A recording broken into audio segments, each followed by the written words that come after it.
మీకు చూడండి ఎట్లా ఇముడుతుందో మొత్తం.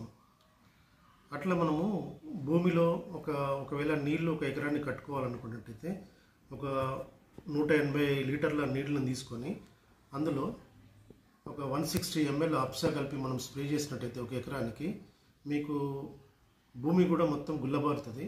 మీకు 12 గంటల తర్వాత నీళ్లు కట్టుకున్నట్టయితే మొత్తం కూడా 1 ఫీట్ లోపల వరకు మీకు నీళ్ళని తీసుకుపోయే గుణం కలిగిస్తుంది. అట్లా ఓకేనా. ఇది అప్సా వచ్చేసి మనకు 1/2 లీటరు, మనకు 1 లీటరు, అలాగే 5 లీటర్ క్యాన్లో మనకు లభ్యమవుతుంది. మనకు అంటే పంట సైజుని బట్టి మనం వాడుకోవచ్చు దీన్ని. ఓకేనండి.